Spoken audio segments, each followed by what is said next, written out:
I'm not going to delay any further because we got a little bit of a late start. So go ahead and introduce Dr. Mahmoudi. So Dr. Morteza Mahmoudi is the principal investigator in the Precision Health program at MSU. Prior to coming to MSU, he was an assistant professor of anesthesiology at Brigham and Women's Hospital, Harvard Medical School. His research interest is in nanomedicine and regenerative medicine for the development of new nano-based platforms, prevention and treatment of life-threatening conditions such as cardiomyopathy, cancer, and neurodegenerative diseases. Aside from nanomedicine and regenerative medicine, Dr. Mahmoudi is active in the social sciences and specifically in drawing attention to the rising issue of academic bullying. He was among the most highly cited researchers in 2018, as reported by Clarivate Analytics. And he's generally just an impressive dude. So with all that being said, I'll go ahead and kick it over to Dr. Mahmoudi.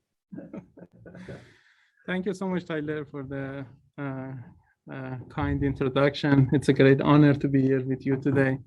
And I would like to also thank to John for the kind invitation and giving me basically the opportunity to speak with you about like the research topics that we are basically following. So my title may seem a little bit strange. So I would like to give you a little bit more information about myself. So I was born and raised in Tehran, the capital city of Iran, and it's right here in the world map. And like here is my picture sitting on my dad's lap when I was 1 year old. And here it was like a week before the war between Iran and Iraq. And this is me again, 8 years after like the first picture. And it was the time that like the war finally got ended. So here is the picture of how Tehran was like those days. Basically, it was very often after like Air Force strikes or missile attacks. So it was very like common to see relatives were kind of injured or neighbors basically were dead. And we were basically lucky. So we could basically be alive. But during those like dramatic days, my mother actually was very supportive. And she used different tactics to kind of minimize our like dreadful experiences because we were like scared to death. And her lovely efforts basically changed that like trauma and dreadful like experiences to an endless motivational fuel that basically helped me to dedicate my life to the field of like medical sciences. So I did all my studies in Tehran and I accepted an assistant professorship there. But then I thought to myself that if I want to basically solve some of the medical like issues, I need to like get more information and more training in different fields. Because as you will see, like having like solving issues with like chronic wounds or heart attacks, these are complicated medical issues and needs basically the crosstalk between different fields. So in order to make those crosstalks, I had to basically travel and get like additional training that was needed for the okay, is there any problem here? Because I see, okay. Dr. Mahmoudi, can you turn on your video? They're not able to see your On, okay. Oh, yes. It's so. They can see you. They can see you, Oh, they can but see they the, can't see your screen. They can see the, yeah. Sure. Okay. So I think you need to Yeah. share screen. There we go. Yeah. All good? Can we see the screen? No, we can only see you, sir. We need to have you turn. But they can see this as well. Can they? Yeah. Okay. I guess this is what they see over there, Yeah, right? exactly. Yeah. Yeah. Sorry. No, not a problem. So anyway, I started like getting more training. The first, like I went as the first step, I went to Switzerland, studied some like multidisciplinary sciences between engineering and medicine at École Polytechnique Fédérale de Lausanne. Then I went to Ireland to okay, why this? Okay, to Dublin in Ireland to get more like training on nanomedicine and nanotechnology, which we will talk about that later. And in 2012, I actually came to United States. I started at University of Illinois at Urbana-Champaign. Then I went to Stanford School of Medicine, spent a few years to get like more training on cardiovascular medicine. And then I went to Harvard Medical School as an assistant professor, did some multidisciplinary research in the field. And in 2019, I finally settled down here at Michigan State University. So this is basically the broad view of what we basically do in my lab.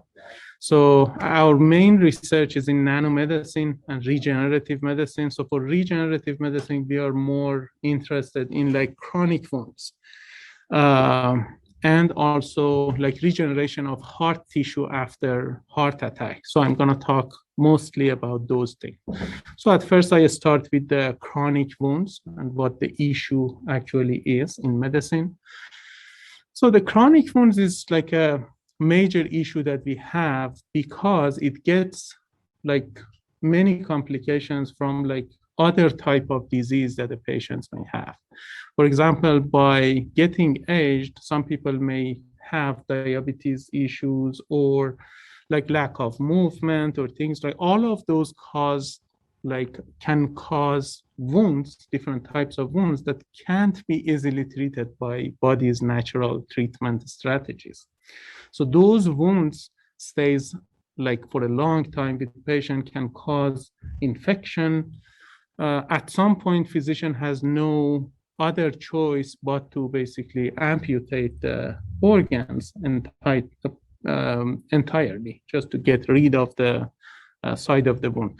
So I'm gonna show some of like those wounds, and feel free to close your eyes if you're not comfortable with that. So it's a type of like diabetic wounds, which gets like worse over the time, bed sores, like other types of the wounds. And like we try basically to make a simple patch that can help body to resume its healing processes. So we basically made the patch after 10 years of research and adding like different cocktails to that. And for doing like earlier stage human clinical trials, we basically participated in a Bright Future Prize at like Harvard Medical School to basically get the funding for actual human tests. So this is basically a short video that I prepared for that prize. Non-healing chronic wounds are things like bed sores and diabetic wounds. They can cause tremendous suffering and devastating problems for patients, sometimes leading to amputations. Despite extensive efforts, there is currently no effective treatment to heal chronic wounds. Our solution is a wound healing patch that harnesses the power of nanofibers. Nanofibers are 1/1000th of the diameter of a single human hair. We can use these nanofibers to create a patch that mimics the skin and can deliver a cocktail of healing biomolecules. This cocktail includes tiny particles that can help fight infections, encourage new blood vessels to form, and tamp down inflammation. With the Bright Futures Prize, we'll be able to test our patch in patients. If safe and effective, our patch would improve the lives of patients and their loved ones. So we basically got like 16,000 votes for this project because it was like 3 projects at the final steps, which basically facilitate like the part of the human works that we wanted to do. So just reiterating like to myself, what was the main problems with the chronic wounds? So we have like a site that there's no skin and no place for new cells to come and form a new tissue. Bacteria get a chance and basically infect the site of wounds, and also basically the immune system cannot tolerate this situation. So it's a complex thing that if we want to basically propose a solution, we need to think about all of those things. We need to address all of them in parallel. Otherwise, it doesn't work. So we basically made a patch that had properties of skin in terms of like the pore size, the composition, and all the things that the cells need to feel home. So the cells basically could easily migrate to the site of the patch and start basically proliferating, basically making new cells. And then we had some cocktails that help formation of new vessels. And also they had like antibacterial properties. So there were no chance for the bacteria to basically get cultivated in the patch.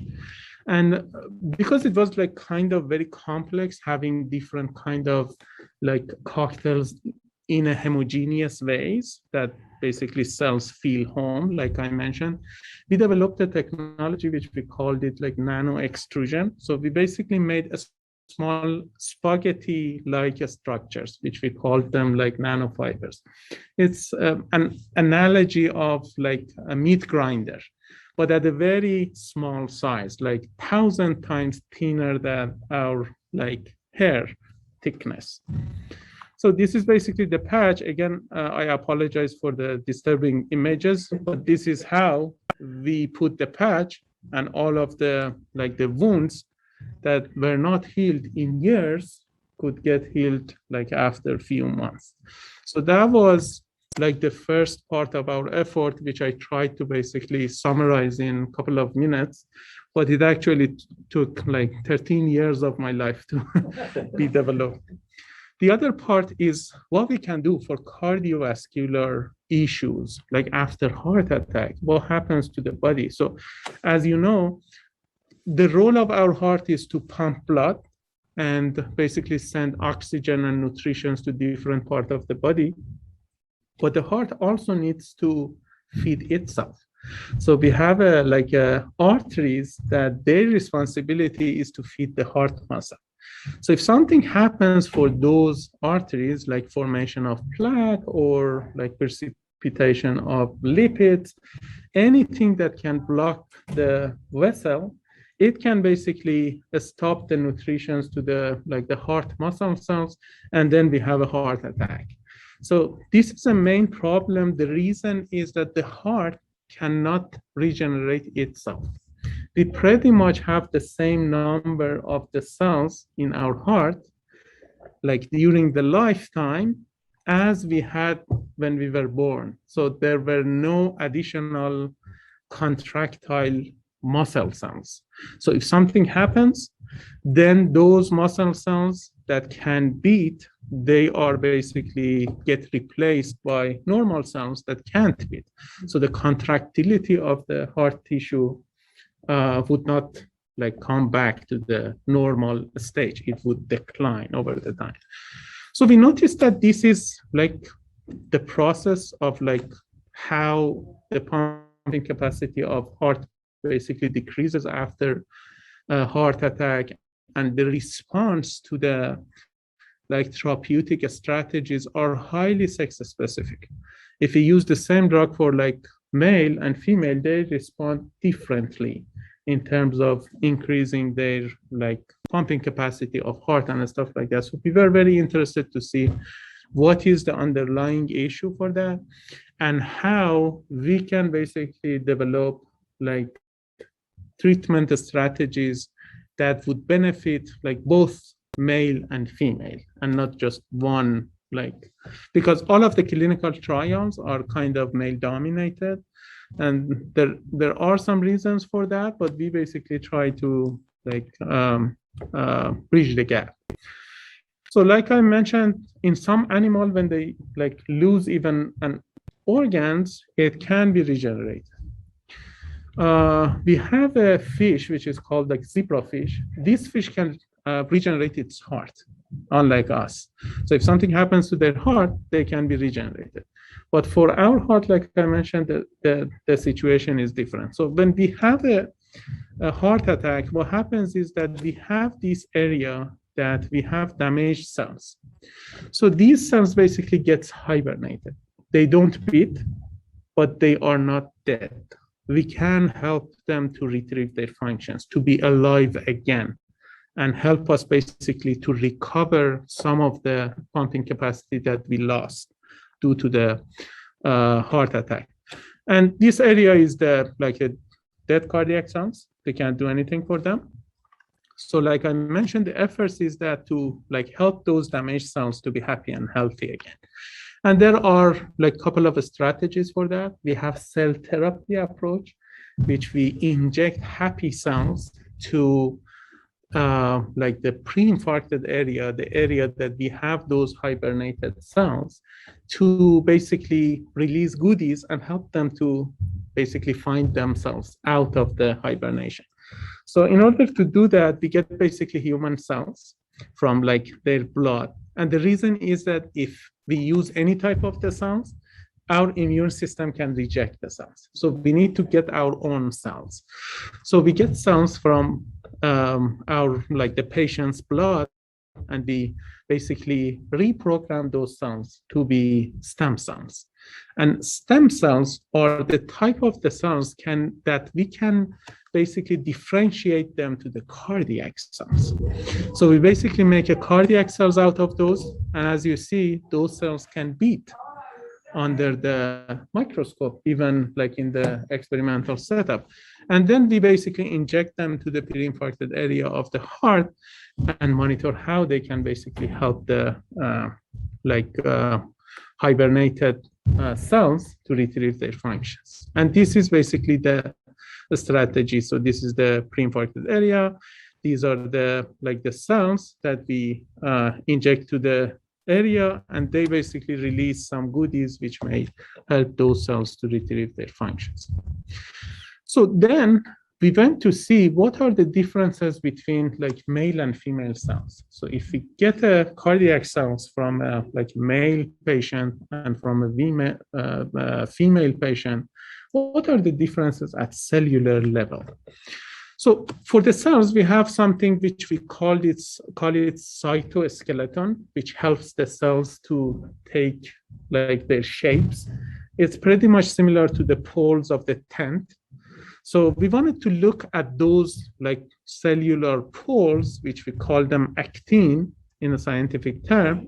So we basically probe the cells like poles using high-resolution electron microscopy. As you see, like in a female cytoskeleton, we have many of those poles. They are kind of thinner, but they are more into the membrane of the cells. For the male, they are kind of dispersed in different sites of the and so this is one big difference between like the cells from like male and females. And we wanted to see how like advanced technologies like nanotechnologies or any type of drug that we basically prescribe for patients can affect like based on what we found in the cells. So for example, I want to say like an example about nanotechnology. So nanotechnology, like I mentioned, it's particles with very small size. And if we want to get how small it is, if we compare the changes or size differences between a nanoparticle and a soccer ball, it's pretty much similar to comparing soccer ball and our Earth. So it's very small. And then what happens is that we put drugs inside those small particles, and those drugs would be released at the pre-infarcted site. So it's very important for like treatment of cancer, for targeted like drugs. And the reason is that for the chemotherapies, for example, for cancers, in order to kill cancer cells, we need to get drug to entire body.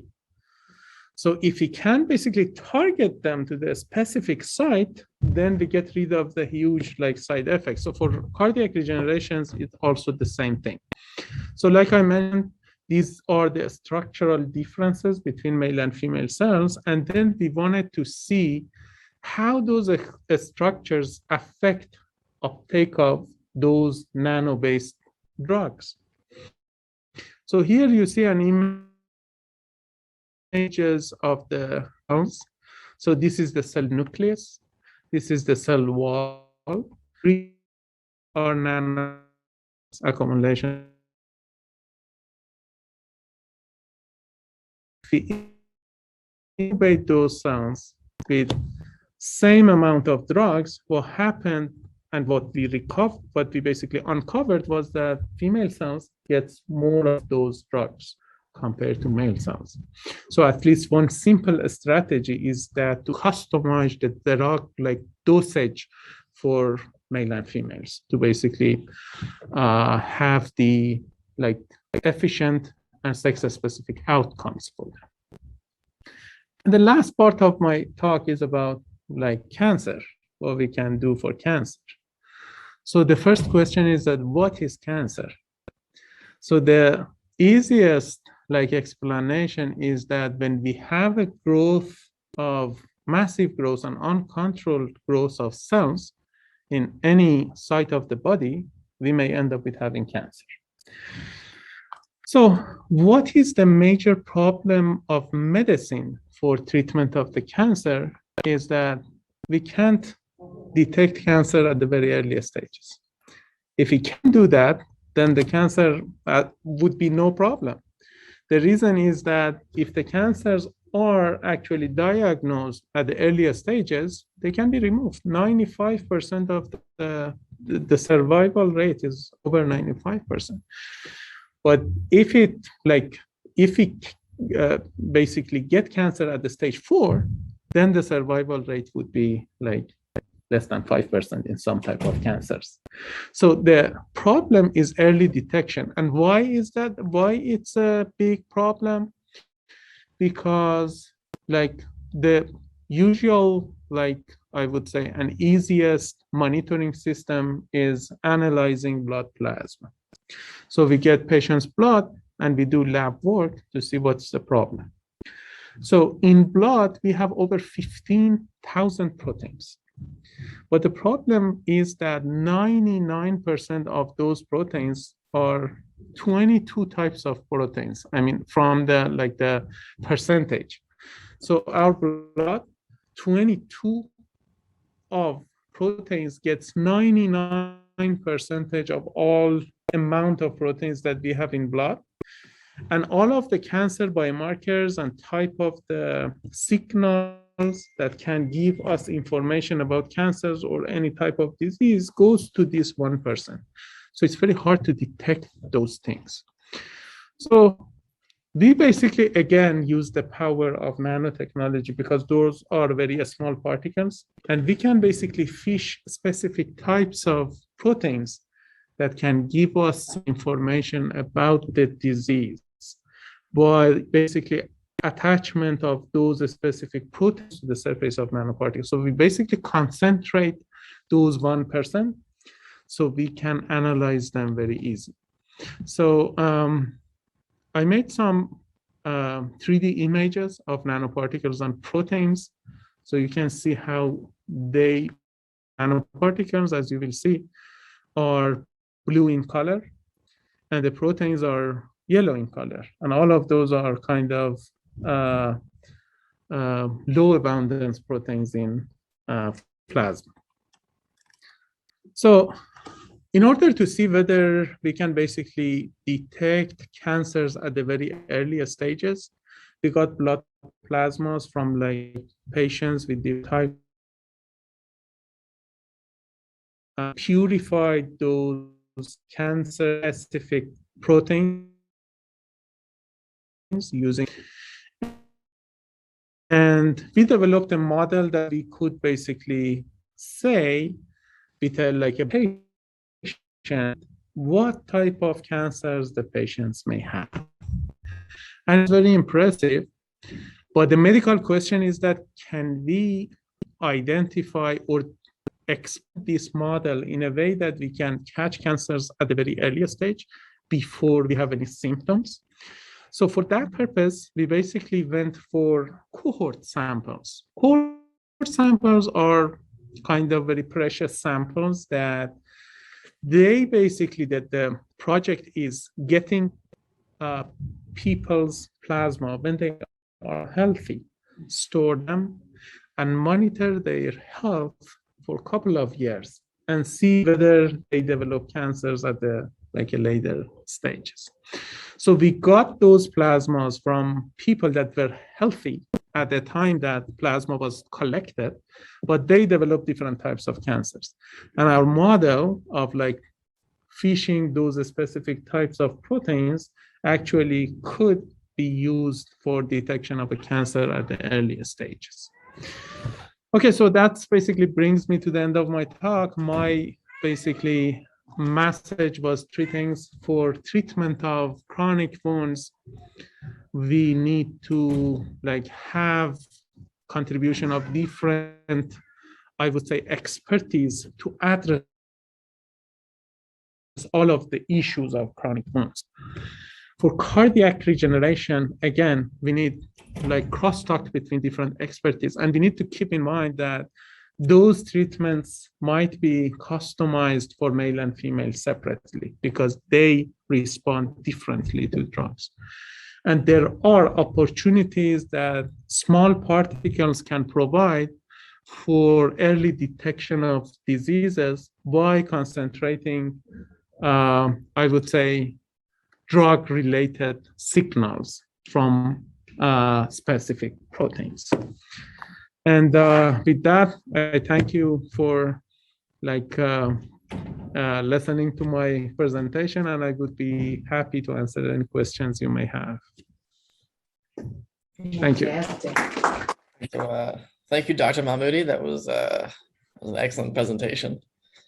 Yeah, so we'll go ahead and roll into the Q&A portion. Dr. Mahmoudi, can I have you stop sharing your screen so we can all see each other? Definitely. Yes, there we go. Thank you. And yeah, so if anybody has any questions, feel free to either raise your hand, voice them in the chat. Y'all know the drill at this point. As I see someone in the church with their hand up. Yes. Yeah. All right, go ahead. Person in the church. Sure, I'll try to speak up. So the use of nanoparticles for wound care is a current practice right now?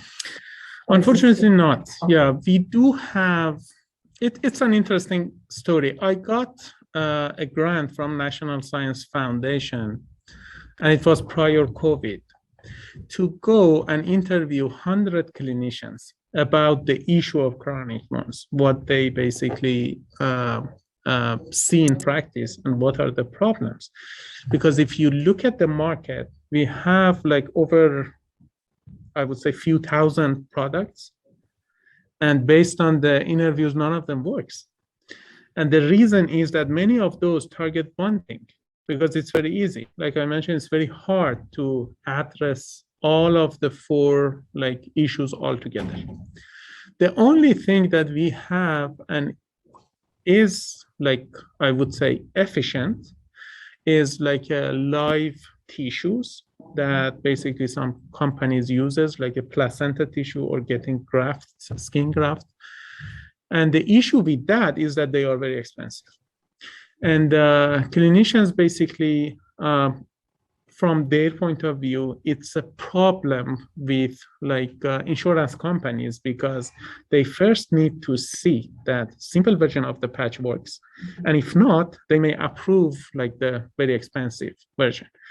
But the chronic wounds have a golden window time, is 3 to 4 weeks, to basically make sure that there's no inflammation and things like that. And this window time is gone by the time that they get actual results of the simpler patch and the approval by the insurance company. So I would say no, none of them are in the market yet. But basically the version that we developed is now getting, there's a company that basically tries to make those patches, and they are pretty from the cost wise, they are below the threshold that can be considered as a simple patches. So are they in clinical trials right now? We did a limited human tests, but we are planning actually to go to large clinical trials. Yes, Thank you. sure. Okay, well, I'm having some problems right now, so I'm gonna have to have you moderate for a minute.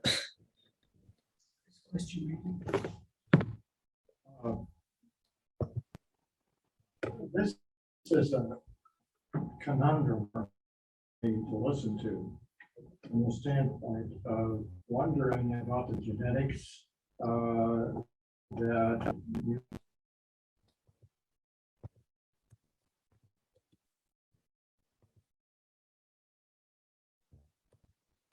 wonder.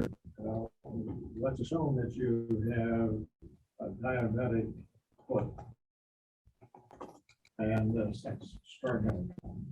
And the issue then, from my standpoint, is to what extent, if you see a diabetic foot, is the, can I call it the industry of nanotechnology, prepared to look at the heart immediately, for example, or at the brain immediately?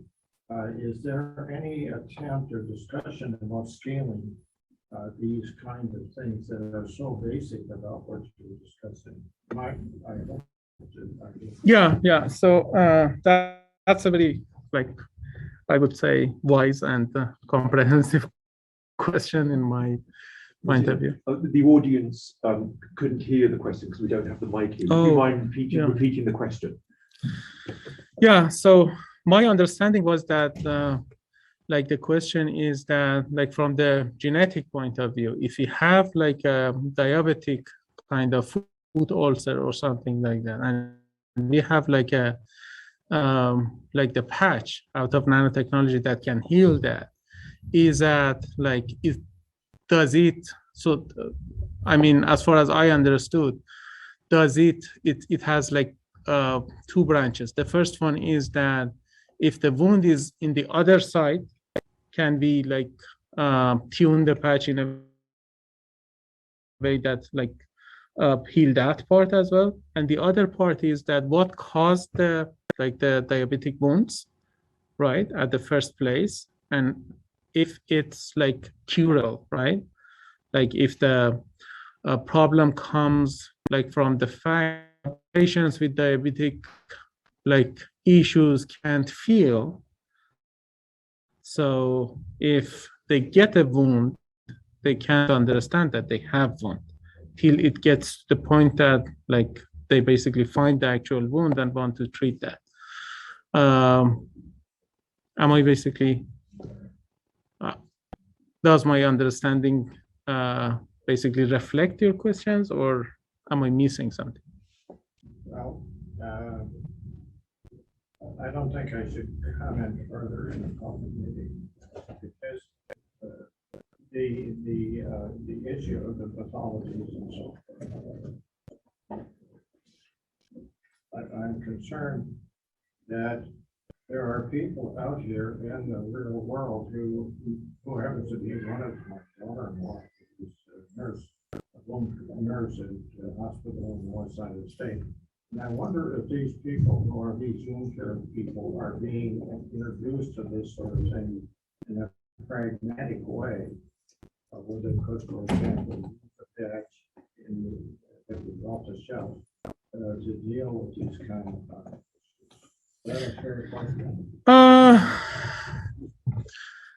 that's kind of, again, I would say it's problematic. The reason is that we don't have a center of excellence for wound care. And I'm saying this is problematic. The reason is that we don't have a gold standard like that all of the wound care centers basically follow. So they basically has their own, I would say, idea on what type of patch they use based on the kind of experiences that their clinicians have. Again, this is the outcomes of my interviews with clinicians. If you go to one wound like center, the people who, at least from the clinician points of view, that take care of the wounds comes from different disciplines. In one center, like they are vascular surgeons. in one center, they are like internal like medicine disciplines. So there's no center of excellence. So every wound center has their own strategies on how to basically address this issue. So I would say there's no gold standard. So it depends on the decision making at that particular wound centers, that like what kind of patch they use. Are they eager to use like new therapeutic things or not? So it depends. I would say it depends on the decision makers on like that particular wound center. It depends on the local situation Yes. in the hospital. Yes. like you said. Yes. That's basically the core of my question. To what extent is this going to change practice, say, within the next, give me an estimate, 10 years, 5 years, 15 years? I would say if that works, because by saying if that works, I mean that because we need to have a larger clinical trials that to make sure that it doesn't it doesn't vary from change the populations or type of the comorbidities. But the actual issue is that, like I mentioned, because there are many products in market, and clinicians basically got kind of frustrated from, at least, again, this is the outcomes of the interviews. They are kind of frustrated to try new things unless they see very promising evidences. So I would say yes, if the clinical trials goes well, and clinicians basically see that what they get is exactly the same that what they get from skin grafts or live tissues, then many of those basically were very eager to use the patch, at least from the outcomes of our interviews. Because one of the issues that they have is that, again, like you mentioned, it depends on the area. I had a conversation with a clinician on a rural side, and they mentioned that the problem is that when the patients feel a little bit better, they don't follow up. So this is the problem. We fix the wound to the stage that after 2 or more visits, they get completely healed. But when they see some initial outcomes, they stop coming to the wound center. And one of the reasons is that some of the dressings that they use needs to be replaced. And it's very painful process. So again, we took all of those into consideration, and what we made are resorbable. So we put that patch on a wound, and it basically get integrated to the wound, and there's nothing to be removed.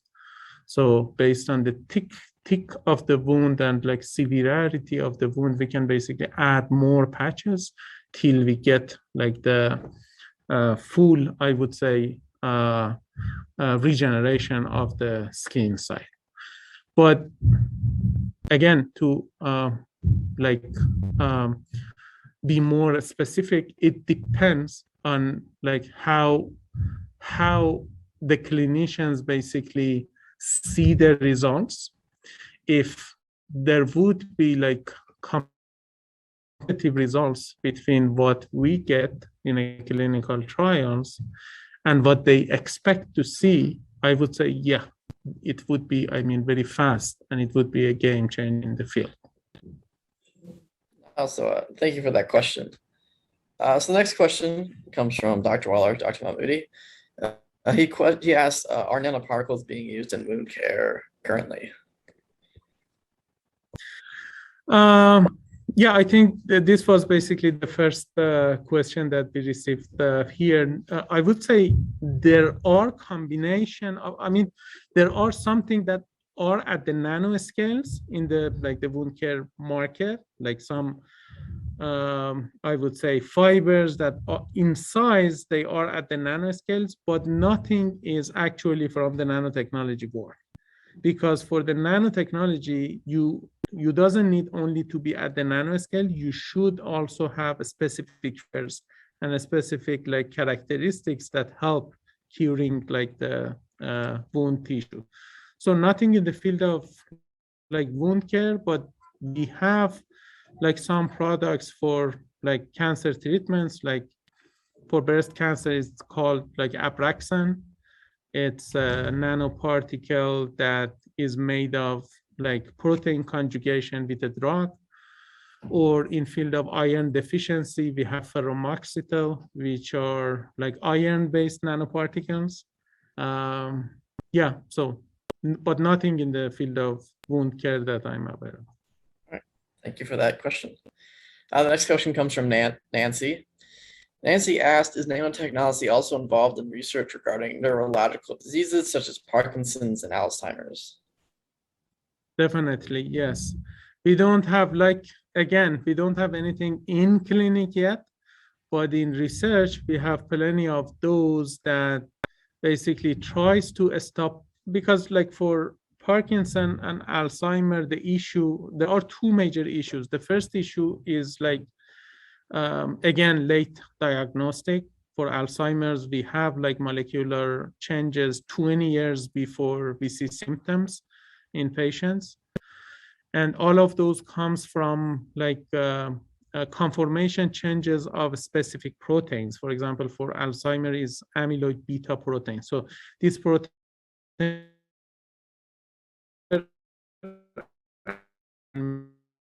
talks to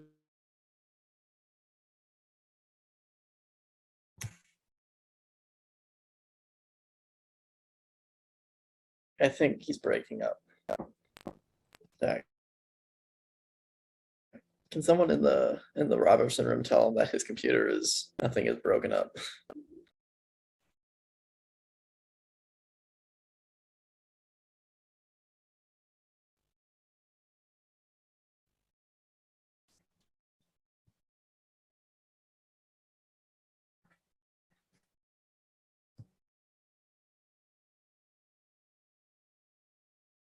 Okay, I think he's back now.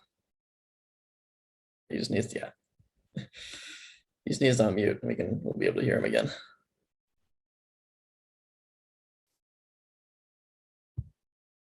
Do you hear me, Sally? Yes, you're back. Okay. So I was basically saying that like we have many things like going on in research and like close to clinical trials, but nothing in market yet. Sounds good. Yeah. So the next question comes from Dr. Waller again. He says, Elizabeth Holmes, founder of Theranos, is in big trouble, exclamation point. But is her plan feasible on the basis of future nanotechnology? Question mark. So I don't know how to answer that, but I would say, like again, from the diagnostic point of view, yeah, at least I feel like future success for like nanomedicine, like the coronavirus vaccine. No one basically expect that nanomedicine would be useful like in that scale. But basically what we use for mRNA basically delivery to immune cells are basically carried out in nanolipid particles. So I would say we have very setbacks in the field of like cancer nanotechnology, but each setbacks basically gives a lesson that can be used for future success.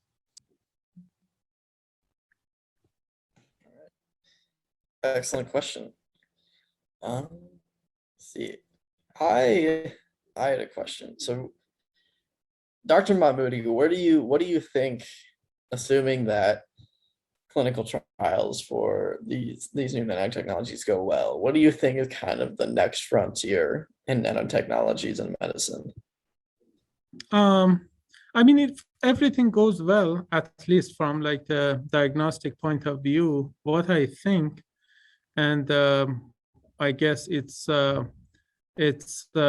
the cumulative outcomes of what I basically heard from like my collaborators and many of the people in the field is that we have like less pressure on the healthcare systems and also on the patient health and their quality of life. Like I mentioned, at least for cancer or neurodegenerative diseases, if we catch them at the earliest stages, we can basically slow down the progress of the disease in a way that the patients basically don't get to the severe stages in his or her lifetime.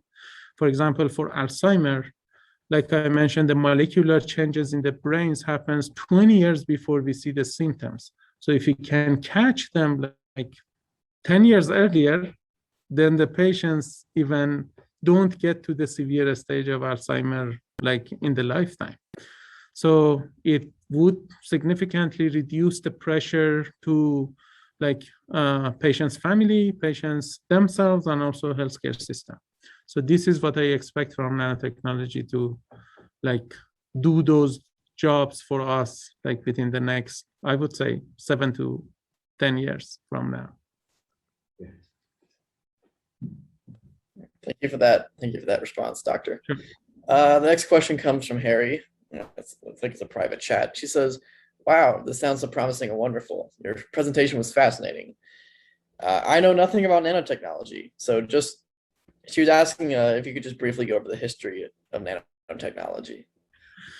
Yeah, so that's a great question. So for nanotechnology, basically, in biology, we have like many longer-standing issues. For example, like I mentioned, when we wanted to treat patients with cancer, the only way was chemotherapy.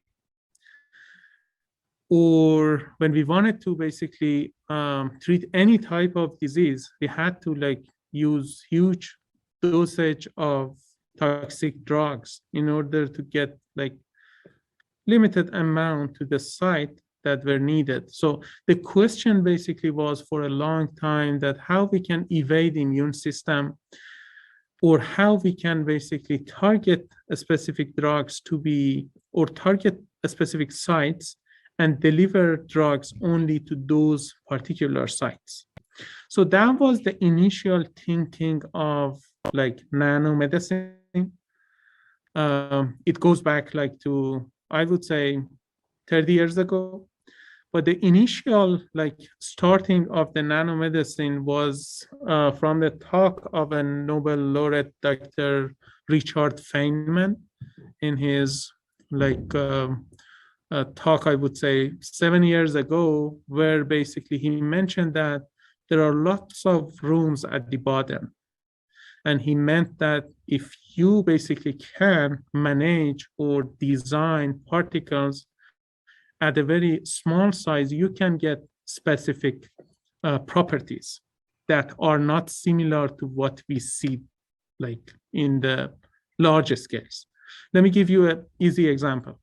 If I ask you what is the color of gold, what do you say? Gold.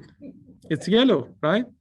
But if we go to the size of 5 nanometers, it's not yellow anymore. It has different color. 7 nanometer, it has different color again.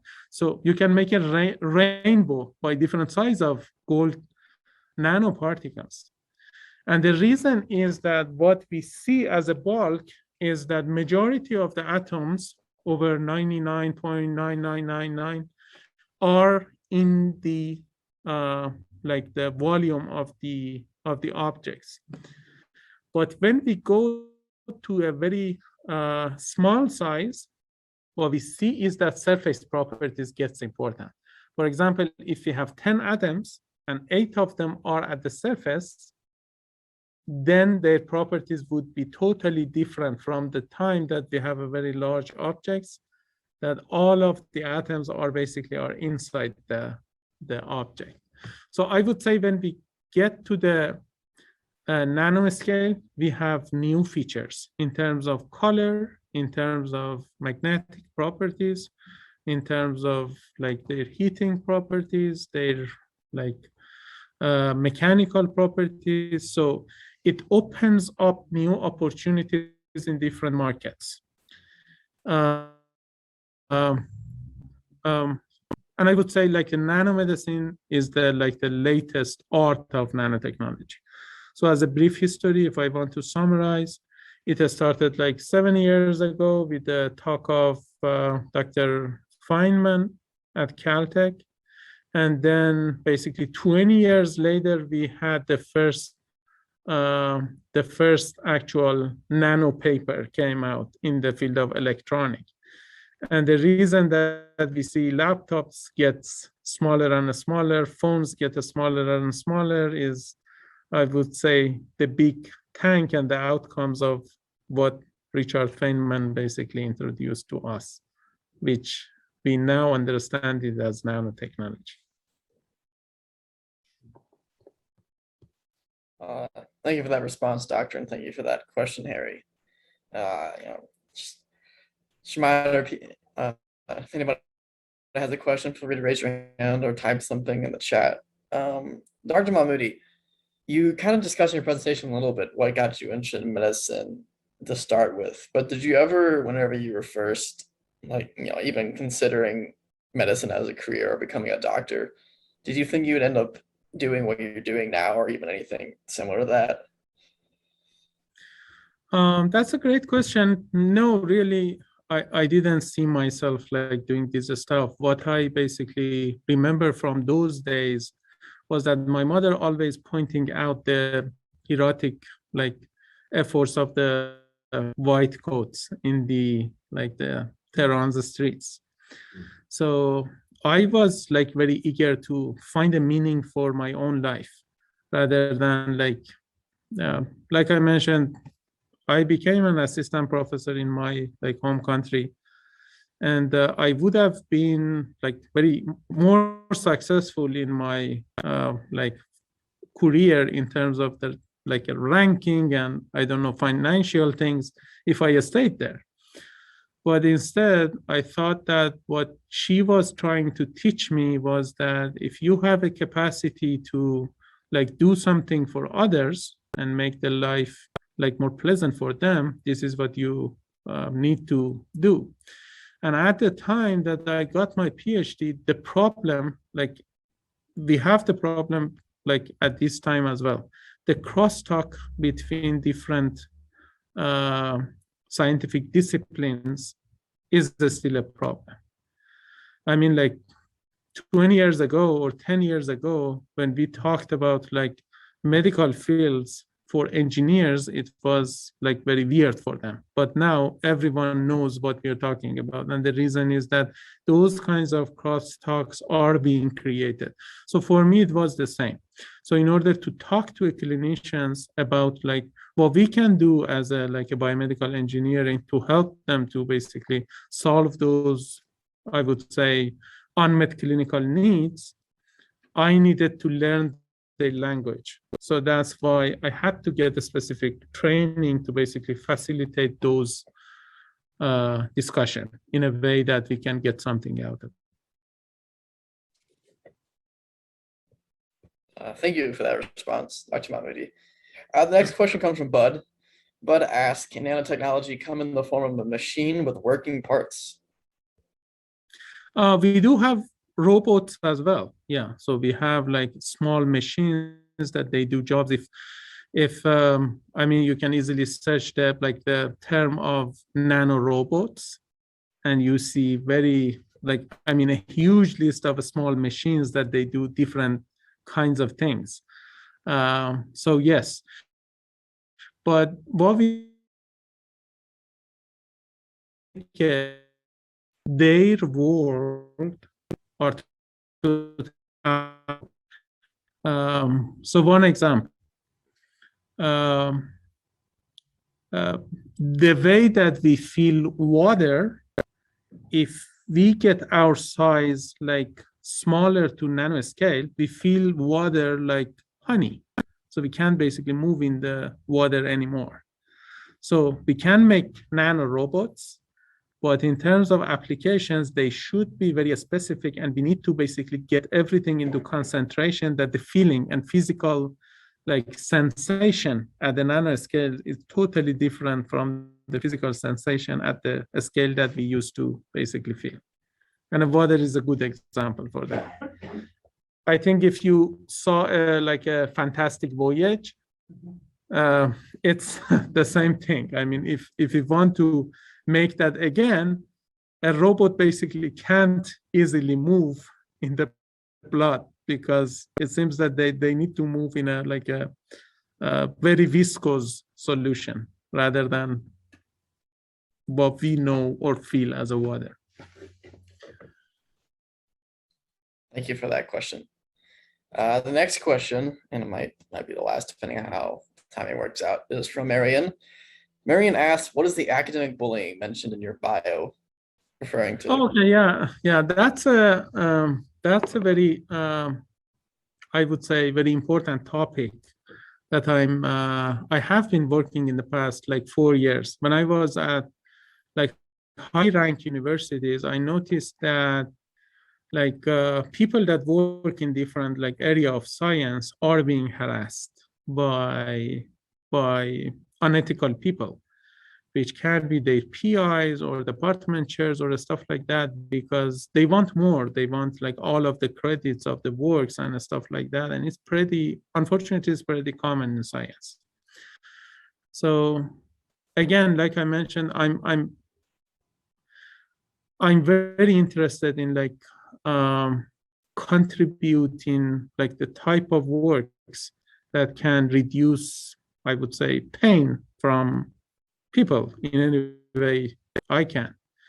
And I basically started a nonprofit organization back in 2019 when I was still at Boston, and tried to like gather different people from different like disciplines to look closely on this issue, that why these things happen. It's more like, I mean, females and international students and basically people that have financial issues are more targeted like spots for academic bullying. And the sad part of it is that there's no public knowledge about that, or little public knowledge about that. When you talk with people about academic bullying, their response is that, oh, I know what school bullying is, but it's not school bullying.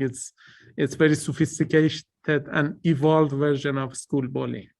So basically, when a postdoc or a PhD students make a discovery that these days can form a company with billions of like dollars, I would say, revenue, the PI or institutions may be greedy and want all of the credits. So they basically put the like students or postdoc in a spot and force them basically in different ways to give their rights to the PI or to the university. So we are basically trying to increase awareness and try to basically empower targets to arm themselves with the strategies that can basically fight back. Well, that's very interesting. And thank you for the question, Marion. And so looks like if there's no more questions left, I think this might be a good time to conclude the event for the evening. I'd like to thank Dr. Mahmoudi again, and we all want to give another virtual round of applause or in person if you're in the room.